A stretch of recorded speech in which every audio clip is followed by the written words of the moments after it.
Hey, this is Donna Nova, the Transdimensional Twin Flame and the Afterlife artist. I recently came across one of my blind remote viewing sessions that I completely forgot about. And I don't know how I forgot about it because I was actually viewing myself.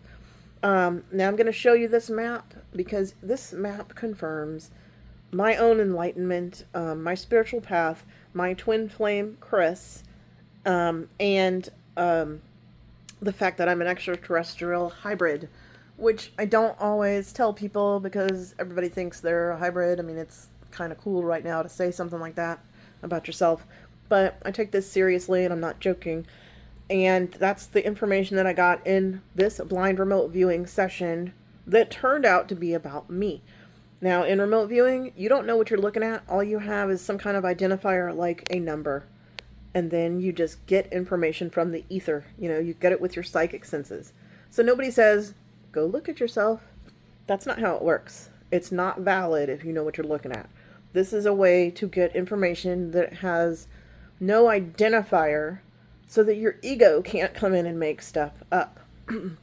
You would be surprised, or maybe you wouldn't, how many people who say they're being psychic or mediumistic are just making stuff up because their ego is doing it and they haven't done their ego work, so they don't know the difference between when they're getting real information from their psychic senses or the spirit world versus when they're getting information from the left side of their brain or their logic side, the egoic mind. The egoic mind is not psychic. So I'm going to show you this remote viewing session where I didn't know what I was looking at, but I quickly psychically figured out what I was looking at. And I can't believe I forgot about this because it just confirmed so many things about my own life. And I think that's the most fun part of remote viewing for me, is learning and confirming things about myself. The only trick is you have to do it in a way where you don't know that you're looking at yourself. You can't know what your subject is, or else it's not remote viewing. So I'm going to go explain. Okay, let's get right to my remote viewing session. This session has 2 pages. These are on very large scale pieces of paper, like it was a really big drawing tablet.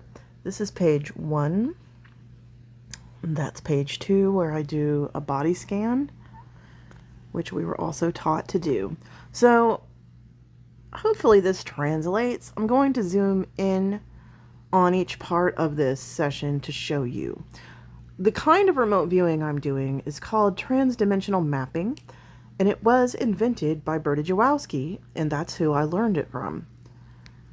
In her method of remote viewing, you don't restrict your data as some of the older forms of remote viewing, like controlled remote viewing, do. In this kind of remote viewing, to me, it's a lot more liberating and freeing and fun, and you're encouraged to write down all your impressions and not to throw any of them away. So if you're not familiar with remote viewing, I'm going to explain this because most people use the phrase remote viewing when they mean something else. So remote viewing is not a psychic skill. Remote viewing is a practice, like a protocol. It has steps that must be followed, or else it's not called remote viewing. This is a scientific method. The reason is you're not told what you're supposed to be looking at. If you're good enough to be a professional and you have an assignment and you're working for someone, yes, you'll be told what you're going to be looking for or looking at. But you have to be at a very high level of remote viewing skill to be able to do that without putting your ego into what you're getting. So if someone says, yeah, I went and remote viewed my friend's house last night, well, you didn't, unless somebody gave you a blind session and all you had to go on were like 8 random numbers. Like it's just it's a random 8 digits is what we were given. So it's a random number, and that's all you get at the start of your remote viewing session. That's why it's called blind remote viewing. You do not know what you're looking at. If you know what you're looking at, I'm not saying it's not accurate, because maybe you do have that skill. I would call it remote seeing, not remote viewing. Remote viewing is a term that's already been taken for this more scientific process that is, it actually, this process has so much weight behind it because the data that you get is so specific and you didn't know what you were looking at. Think about that for a minute. Remote viewing, you can see anything in time and space. You can see the past or the present or the future. You can see another dimension. You can see another planet. You can see anything. And all you have to go on is a random number. That's all you get. You don't get any clues. You don't know what you're looking at. And then when you get your results and you find out that you were absolutely spot on, that is when you blow your own mind and you realize that this consciousness field that we're all in is accessible to all of us. And it doesn't matter how you access it. Remote viewing is just one method for accessing it. It's just, it started with somebody figuring out that they could do it this way. Well, you don't have to do it this way. You can come up with your own method for looking at whatever you want to look at psychically. But if you want it to be really legitimate and prove that you had no idea what you were looking at and your ego did not manufacture false data, you've got to figure out a way to make it scientific like this. You have to do a blind sort of practice where you're not front-loaded with the information of what you're supposed to be looking at. Because guess what? Your ego is going to want to hijack what you're getting. If somebody says, I want to find this missing person, well, you're instantly going to have ideas in your head about where that person could be. And so when I hear people say, oh yeah, I remote viewed one time and I saw, and they'll describe like vague characteristics of the environment that anybody could have guessed. And it turns out the person was there. And it's like, you got to be more specific than that.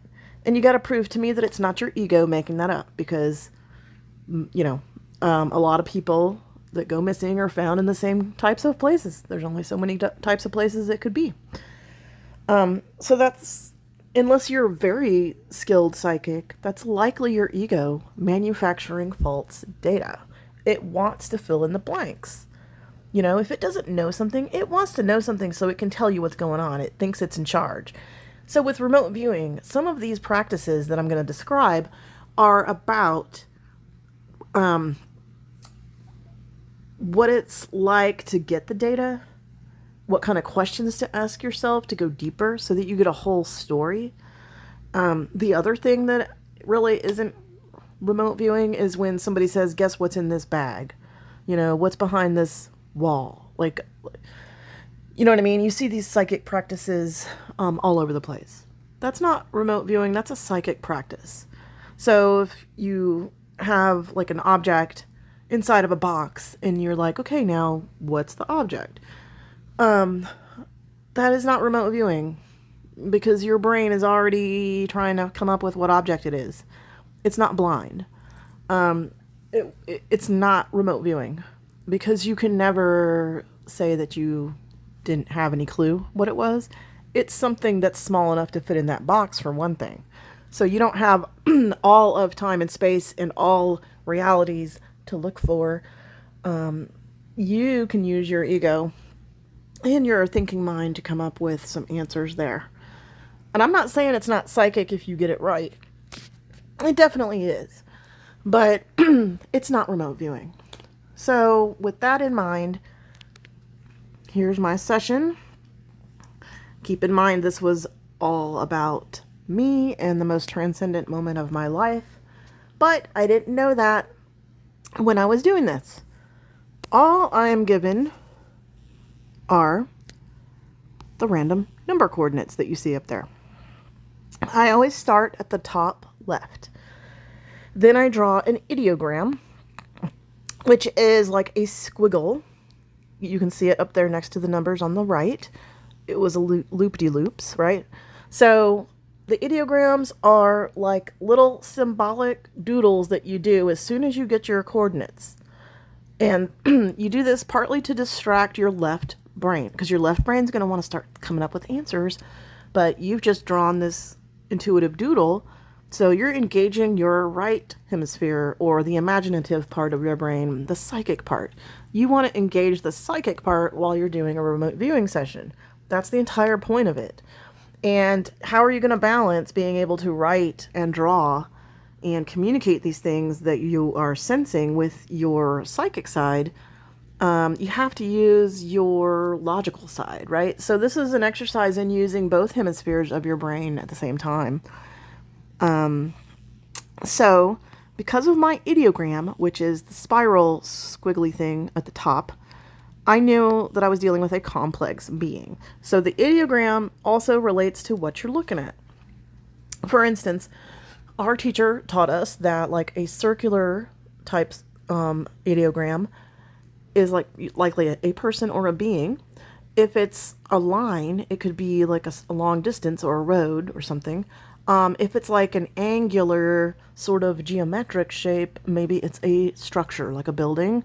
If it's a pointy and tall line, it could be a mountain. If it's like horizontal and up and down or squiggly, it could be water. You get it? It's just a simple symbol that starts you on your way. So now I know, because I've done this before, that my little loop-de-loop means that I'm dealing with a complex being. Do you see how much information I got from a squiggle? I haven't even started yet, and I already know I'm dealing with a complex being. And as it turns out, it was me that I was dealing with. So yeah, I am a complex being. So that is how much information you can get from one squiggle. And that's how you start this session 3 times. Every time I do one of these pages, I do the ideogram 3 times because it starts the session over with a new perspective. That's what you do. That's what we were taught anyway. So over here, I try to organize these maps. They're not easy to organize. Because they're kind of frenzied. You're trying to draw and write as fast as you can, right? And then like not to overanalyze anything. You're not supposed to analyze anything. You're just supposed to go. So I try to group the feelings that I'm getting. And of course, remember, the outcome of this map turns out to be the most transcendent moment of my life. So look how much information I'm getting with clairsentience is what this would be, because feeling psychically is clairsentience. So what I'm feeling while I'm doing this map, and this is immediately, because I started here at the upper left of this page. So what you're looking at here is the very first stuff that I got. So without knowing anything about what I'm looking at, I felt uplifted. It felt fun. I was overjoyed, excited, wired, and charged with energy. Energetic, vibrating, which I know how all this feels because I vibrate all the time. My energy level is very high, and I'm channeling energy all the time, so I constantly vibrate. I felt the higher consciousness energy. I'm familiar with that. I'm familiar with what that felt like, so I can identify it. Feminine energy, so, I've narrowed it down. It's a complex feminine energy. I felt innocent, slightly queasy, feeling like an excited anticipation. You know how something's really exciting, it's about to happen, you're a little bit nervous? That's how I felt. It was like butterflies in my stomach. So these are the emotions and the sensations. That's what I would call that. And let's see where I went next. Sometimes I don't know what all these things mean, but I did draw that sort of coil and say it was purple, shiny, twirly energy. Now, it turns out we are looking at me, and I am affiliated with purple. It used to be my favorite color when I was growing up. As a kid, that was my favorite color. And then I'm associated with the violet flame now. So that's accurate, Of course, you know what the love heart means. That's obvious. So I was feeling this was a love-centered map. And look, it's very joyous. I chose happy colors. That matters. Pink and purple, it matters because right now my favorite colors are pink and purple. Now, I used to not like pink. So this is relevant to me. And of course, this map was about me, right? So there's even a cherry blossom down there. Right here, cherry blossom. This is going to be important, okay? Now, I'm already feeling like I'm mapping myself. Every single time our teacher gave us one of these blind remote viewing sessions where you didn't know anything about what you were looking at, I could always tell I was looking at myself. It felt different. And I nailed it every single time. I was like, I think this is me. And I was getting enlightenment every single time I have ever done one of these maps about myself. I get my own enlightenment. There's been at least 3 of these maps. This one was weird because I don't really remember doing it. I did this one earlier this year and then forgot about it. But it was so profound about what it revealed that I don't know how I ever forgot about it. But here it is. Okay, so now for me, the pyramid symbolizes higher consciousness coming down. And you can kind of guess why. I discovered what these items mean by doing remote viewing sessions. Like your first sessions are about like making a symbol dictionary, you know what I mean? Finding out what your personal symbology is and then decoding it, So whenever I would do one of these maps and I would get a pyramid and it would turn out that the subject we were looking at had something to do with higher knowledge, then I would understand what the pyramid meant for me in my maps going forward, Sometimes it has multiple meanings, but you get it. So I'm getting higher consciousness. I'm getting all these things about being fun, feminine energy, innocent, wired, charged, excited, playful, fun-loving, and pure-hearted. You could say all of those things are me. And then I drew myself. Like, I was wearing a shirt like that day. It looked like what I was wearing that day. So when I drew her, she's holding love for all. She has her arms wide open, loving the whole world. She's including everyone in her love, which is me. I came here to this incarnation to do that, and that's why I do what I do. I'm always wanting to serve the highest good for everyone. I've been doing that since I was a kid. Now I know why. So this person has a big heart. I felt Kundalini energy, and I have had a Kundalini, so I know what that feels like. Adventures ahead. That's cool. Now I started a new perspective here. See where I said new perspective, but then right here is my ideogram. It's just that squiggle. So I took that to mean a long road traveled. I took this squiggle to mean long road traveled, which turns out to be true if you know that it's me that we're looking at. But I'm not, right now, I'm not really sure how I got that. I guess because it's mostly a straight line. Maybe that thing in the middle is me. I don't know. You don't analyze it. You just keep going. So then I got hard work is done. My inner work pays off. Spiritual enlightenment. The past is the past. And we are looking forward, not backwards. So that's all about ascension and moving forwards and healing and growth. And that's what my life is about. My entire life is about that. And I wrote my inner child. So see, I've identified that I'm looking at myself. And Cherry Blossom Girl is important because I have a whole series of synchronicities involving cherry blossoms, starting with my Kundalini awakening in 2015 when I was doing a guided meditation where we walked through a forest of cherry blossoms and then into a clearing that held the violet flame. And when I stepped into the flame, I awakened. Now, it turns out cherry blossoms symbolize the path and the bridge between one dimension and the next. So they're very significant, and they've been coming up on my journey, especially last year when I figured all of this out. My twin flame in spirit started showing me the synchronicities of the cherry blossom and what they mean. And then he played songs for me with cherry blossoms in the title. And one of them was called Cherry Blossom Girl. And he played that while I was in a store, a thrift store, where I had just found a beautiful vintage ring that I knew was a gift from him. Actually, 2 rings. And I just knew they were from him. I know when he's giving me a gift from spirit, like he's, keep in mind, he's in the afterlife. This is my twin flame who I share a soul with, but he's on the other side. So, Cherry Blossom and Cherry Blossom Girl mean something very important and specific to me. I knew I was looking at myself. You see what I'm saying? What did I have to go on here? Nothing, except what I started drawing when I got on this page. I had a random number to start with. So when I say all these things are real specific to me, that should mean something to you, because I could have been looking at literally anything, anyone, anytime, anywhere. Past, present, future, wherever.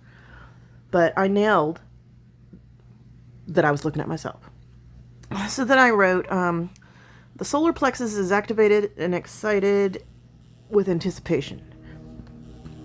And keep in mind, this map was about the most transcendent moment of my life. Doesn't all of this sound like it's building to this big, beautiful breakthrough? This excited, amazing, innocent energy? Yeah, that sounds transcendent to me. The whole entire map was about transcendence. And, let me go over here. I haven't been over here yet. So I wrote higher guidance at the top. This person is receiving higher guidance.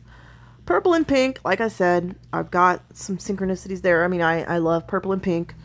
Even in my decor, I'm starting to have pink lately. It's the thing I've been focused on the most. It may have to do with the chakra that I'm working with at any given time. It could be that. Every color has a frequency. So I wrote flowers, beauty, happy colors, like a female child's bedroom. Well, I have been kind of focusing on that in my bedroom. I have pink sheets, pink curtains. I have pink in my paintings. And that's a relatively new thing. And I have some vintage little girl jewelry boxes. I am kind of going for like a high-end Hollywood Regency type of vintage girl's bedroom, which is not my normal style. I have just recently changed my focus as far as decor. So this is all relevant to me. Now, I don't know what that has to do with the most transcendent moment of my life. Maybe it's going to take place in that room. I don't know. But all of it does seem to be describing me and my life at whatever time. So then I did a new perspective here again with another ideogram. Again, the ideogram is two loops on top of each other. So it's like two beings. Okay? And remember what I said about being a twin flame. I do share a soul with another person. He lived here on Earth until 2021 when he transitioned into spirit. So if it's me we're talking about on this map, there's two loops there, which does make sense. So I said, again, complex being. I'm both from Earth and not. I'm very self-aware and an old soul. I am feminine energy. I'm overlapping another being's consciousness. And, okay, I'm honest, I'm a helper, I'm a healer, and I am a way shower. All of that is true. And yes, my energy overlaps another being's consciousness. It's my twin flame, Chris. This is not something you would normally get in a remote viewing map about a person, because most people don't have this going on. Most people's energy is contained within their one body. They don't have a duplicate or a divine counterpart walking around. But I do. So this is yet again more evidence that I am specifically viewing myself. And it means that Chris's consciousness is involved in the most transcendent moment of my life. So then I drew a crown with an infinity symbol on it. Shiny crown like a princess. I don't know what that means, but I do have other visuals and instances of me being dressed like a queen, or in a ball gown on the other side of the veil. I've gone to parties and dances with Chris over there, dressed like that. I don't quite know what it means. So then I circled the phrase divine feminine, and when I circle something, it means it's more important, and I want it to stand out on this map. I also chose the color purple, which can be related to the crown chakra, and the connection to the divine. And the violet flame, like I just told you. I have a real deep connection to the violet flame. All twin flames do. I was also started to be born on 11/11, which is the twin flame, violet flame portal. My birthday was the next day on November 12th, but my journey here started on 11/11. So I have a major connection to purple, to the violet flame. Then I wrote that I'm in tune with nature, which has always been true. And then I'm going to start asking some questions of myself, whoever I'm talking to in this map. I said, is this an event? And then the answer that I got was not one event, but an ongoing series of someone's life, like a series of events. An awakening, followed by exploration and pushing boundaries with fun and positivity. Very advanced old soul with the heart of an angelic child. Well, not to sound weird, but that is me. That is definitely me. So then I then I went to merge with this being, which, as you know now, it was me that I was merging with myself. But I didn't know it. I didn't technically know it, even though I felt it. So what I got and I wrote was, there are many beings in one. There are guides, the goddess, the higher self, and the ego self. A mix of all of these. And then I got a quote, don't doubt yourself. You're never alone. We have a team to help. Don't even try to guess what's next. You'll be amazed.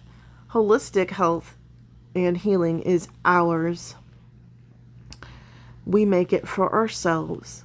Our world is both on Earth and off of it in other dimensions. The more you ascend and expand spiritually, the more you feel love in all ways to all beings, the easier it is to ascend and expand spiritually. Okay, that's true. The more you love, the more you expand and upgrade yourself spiritually. We are human and extraterrestrial hybrid, a team, an ecosystem, a supernova. Well, obviously that's talking about me, and I am an extraterrestrial hybrid. Chris and I both are, and I've known that for quite a while. But this is the thing. I just confirmed it in a blind remote viewing session where I didn't even know, I wasn't supposed to know that I was looking at myself. But I got so much information about myself, and I know what it feels like to view myself. So I did understand that I was viewing myself. So I just confirmed in a blind remote viewing session that I am an extraterrestrial hybrid, just like I knew. And then when it says a supernova, well, that's what I jokingly call myself sometimes because of my last name. And that's a clear reference to me. So then, I wrote Cherry Blossom Girl, which is that relevant song. That's what Chris calls me. And Spiritual Awakening. And then right here, I think this is the last thing I wrote. I wrote this question. Could this be me today? My clothes are pink and purple that day anyway. There's a rainbow heart and a UFO on my shirt. And I wrote that I have the feeling that I am seeing myself somehow. And then when I wrote, what am I assuming? This is the way to figure out whether you're on the right track or not. You can at least acknowledge what your assumptions are that could be wrong. So my assumptions were that this is me when it could be someone or anyone else. Maybe this is me. No, maybe this is my higher self, is what I wrote. So basically, the most transcendent moment of my life, I basically drew my own enlightenment. My higher self confirmed that I'm an extraterrestrial hybrid. I don't see how it gets any better than that. Remote viewing your own life is spectacular. They're by far my favorite sessions that I've ever had. The only trick is you can't know you're looking at yourself, or you'll just make stuff up. You'll make it up out of your wishes and your desires and your ego. So you have to come up with a way to do these sessions blind. You can't know that you're looking at yourself unless you figure it out psychically. So there you go. That's how I confirmed for myself that I'm an extraterrestrial, even though I already knew. And then I forgot about this whole thing. Okay, there's one more page, so let me go grab that. Okay, this is the second page of this session where I'm viewing the most transcendent moment of my own life. This page is dedicated to the body scan. So we draw a person with, and I drew all the chakras, and then I drew all the layers of the energetic bodies.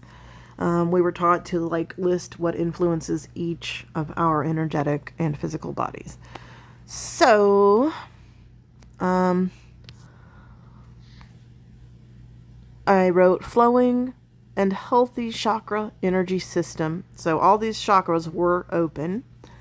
Because I went down to each chakra. I've already been trained to do chakra readings with crystal healing, so this isn't totally new to me, but it's a different approach. So I got that the crown chakra is open, the third eye is open, the heart chakra and the throat chakra are open. Open throat, open heart, yeah. The solar plexus is open, sacral chakra is open, and then on the root chakra, I said the root is closed, is a mix of open and closed, but becoming more open, grounded on earth, which is the truth. If you now know that you're looking at me, I'm mapping myself, then that is the truth. The root is always the one that I've had to work on the most. So then, on this outer energetic body, I wrote that the influences on me are earth life and societal rules and regulations and confinements. That's literally how I feel sometimes, that I'm confined. And that would make sense if I'm an extraterrestrial hybrid. I've never felt like Earth was my home. I've never fit in here, and I've always known that I don't. I just didn't know why. Now I know why. So that makes sense to me. Then I'm going to go up here, and I wrote that I'm fully aware of their interdimensionality. And I said there because I'm not really supposed to know for sure that I'm looking at myself. But fully aware of their interdimensionality. Yes, that's me. I mean, I've told you I'm interdimensional. So these are characteristics that you couldn't say about most people. Frankly, most of the things I have put on this map, a lot of them, you just couldn't say about most people. It's very specific to me. So then what else I got when I probed is that this is an advanced being, high intellect, complex understanding, loving, positive, female, glowing energy body. And I said that it was gold. I have been told that my energy body is gold so many times. It's also pink and purple, but the gold thing comes up later. Last week, a friend of mine saw me in a vision as the goddess, and I was gold. And when I am wearing different kinds of clothing on the other side, when I'm bilocating, they're gold. A lot of times Chris and I are dressed in gold, especially if we're at a party. We have gold dragons. We have gold inside our house over there. There's a lot of gold, So I got that accurate here. Fun clothing, happy, carefree, flowing, bright, rainbow, silly, and artistic. Well, yeah, that's definitely me in my clothing. This person, whoever this is that I'm scanning, brings light-hearted positivity to the world. A connection to all things, especially nature and animals. A connection to the higher realms and the physical, both, okay? This person is a healer, a counselor, a divine feminine softness. Love is the answer. Art and beauty in design. Well, I'm an artist. I'm a designer. I design jewelry. I design interior design. I am a painter. All kinds of stuff. So yes, that's me.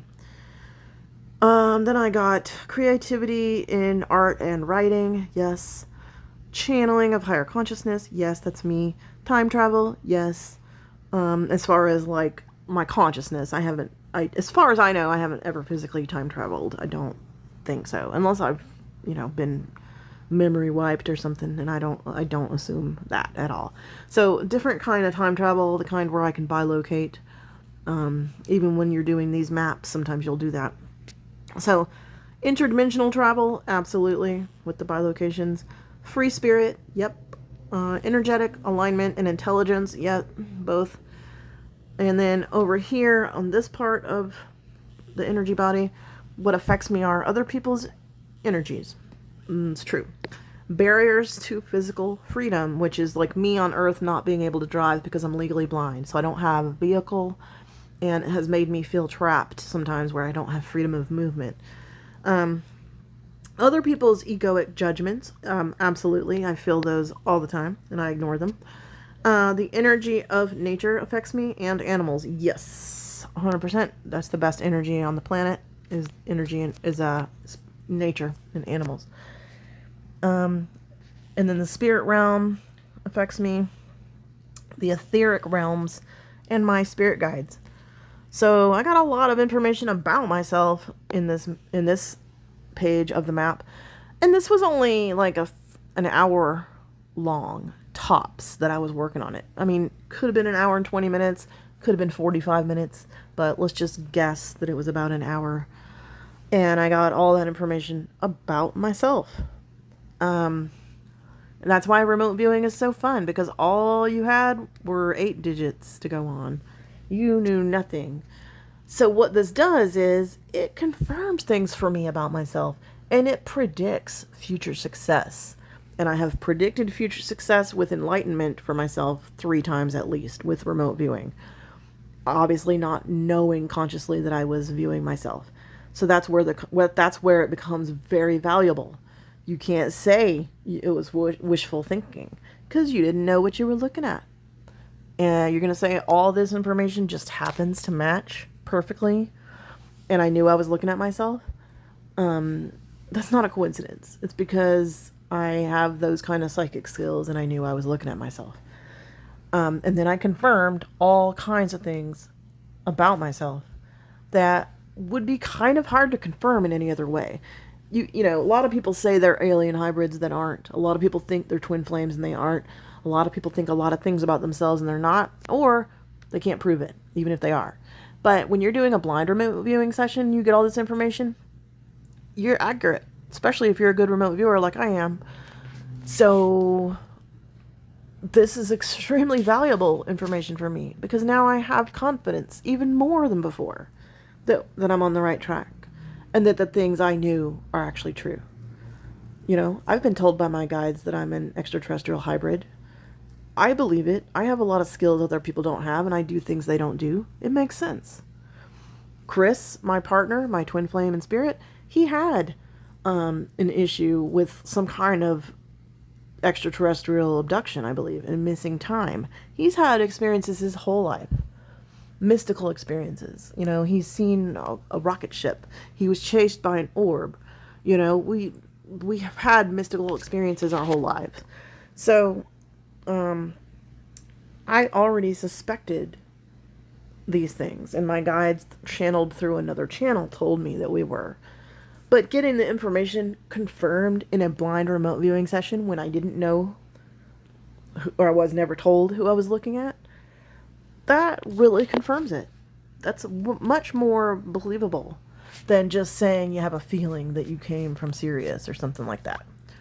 I would rather have more evidence than that. I don't like vague feelings. I like evidence for these things if I'm going to claim them. You know what I mean? All right, if you hung in here, thank you. I know it's kind of complicated, and I'm sure I didn't explain everything because it's a lot more in depth than what I could show here. But I did want to show it because it was amazing to me, and this is what you can get for yourself if you learn how to do this.